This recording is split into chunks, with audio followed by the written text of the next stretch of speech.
This video is regarding the meat eating or non vegetarian diet by the Buddha and monks. There are many confusions regarding this. Before starting this video, I just want to recall one incident. I met one Buddhist person. He proudly told me once upon a time he killed one goat and served the non vegetarian food for many monks. And he thought he might have acquired a lot of wholesome deeds. When I heard that, I felt very sorry for that person because that person was totally ignorant of his deeds.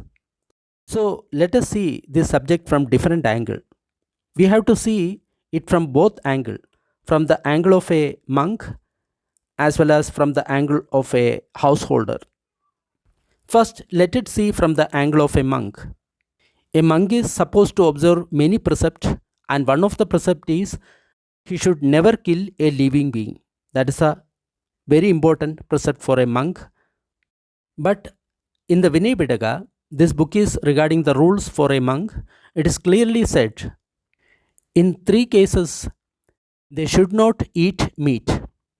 They have seen that that being is killed for them, or they heard that it is being killed for them, or they suspect that being was killed for them, then they should not eat that meat.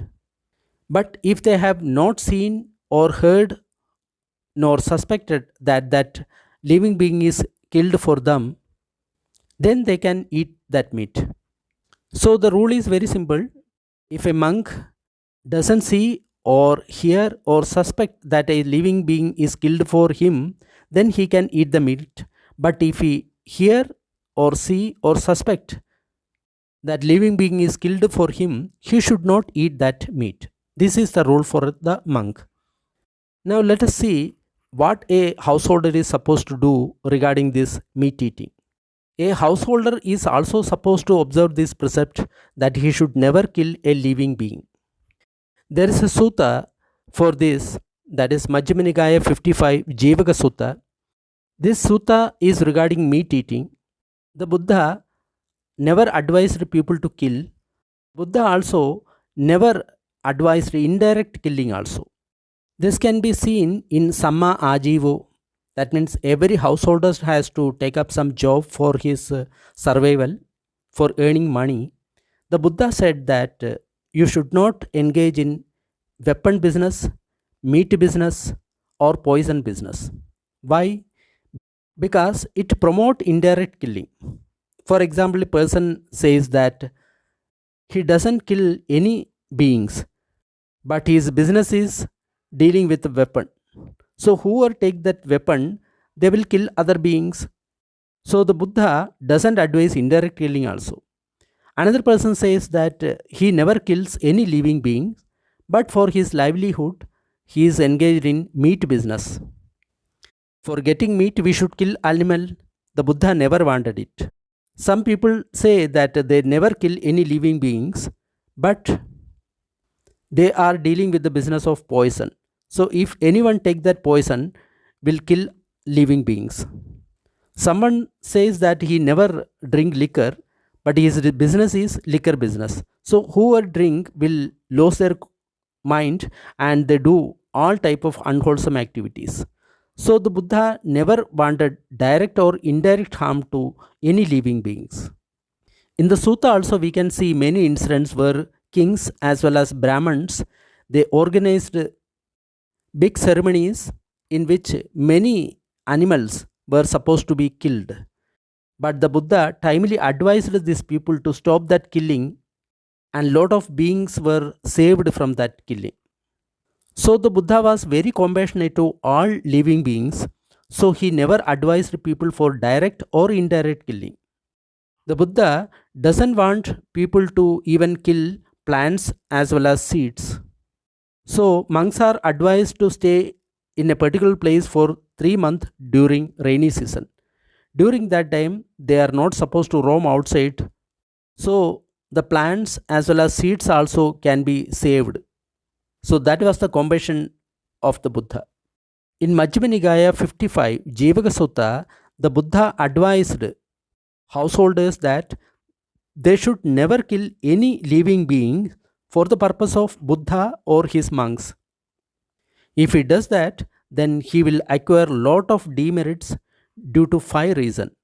These five reasons are explained by the Buddha in the Jivaka Sutta. Jivaka was the personal doctor of the Buddha and the Sangha.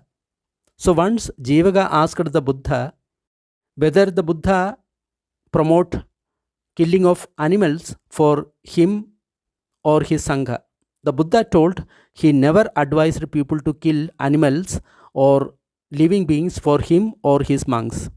And he says in this sutta, Jivaka, anyone who slaughters a living creature, especially for the realized one or the realized one disciple, create much wickedness for five reasons. Yokho Jivaka Tadagadamba Tadagada Savagamba Uddisa Panam Arabati so Panjehi Tanehi Bahum Apunyam Pasavati. Because due to five reasons that person get lot of demerits. When they say go and fetch that living creature, this is the first reason. When someone says that go and fetch that animal, due to that he get lot of demerits. Bahum apunyam pasavadi. For example, someone is coming to catch us for killing, how will we feel? That is what the Buddha is saying here. When that living creature experiences pain and sadness as it is led along by the collar, this is the second reason, due to which a householder earn lot of demerits. When we lead that creature with a collar or with a rope for killing, then it experiences a lot of physical as well as mental pain. Dukkham dormanasa padisambededi. Imina dudiya tanena bahum apunyam pasavadi. This is the second reason due to which that householders get a lot of demerits.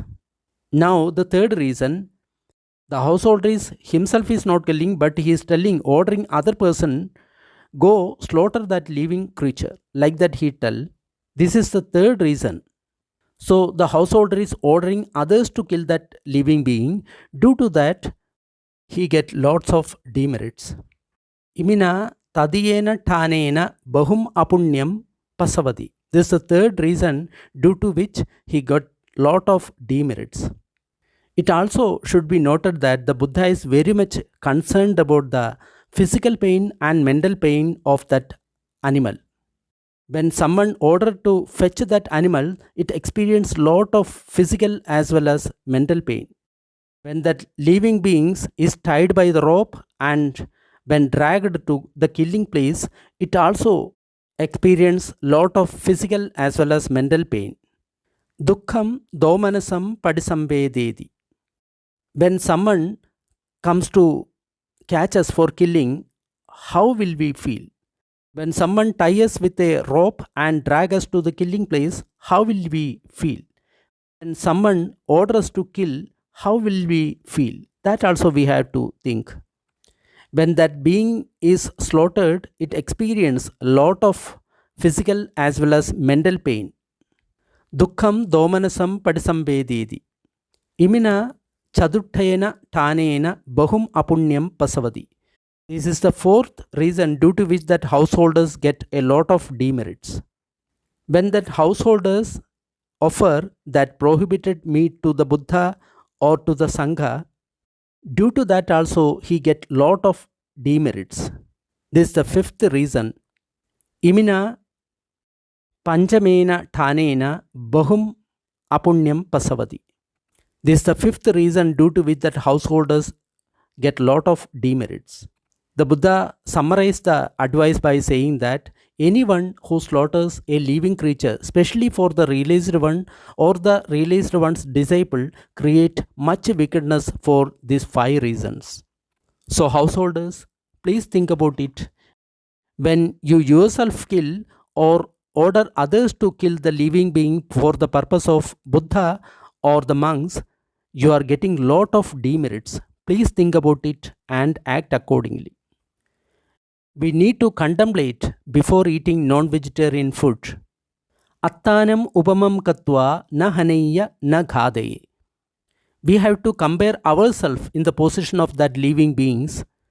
During the process, from catching, ordering, killing, dragging, transporting, keeping it ready for the killing, how much physical as well as mental pain that living might have experienced.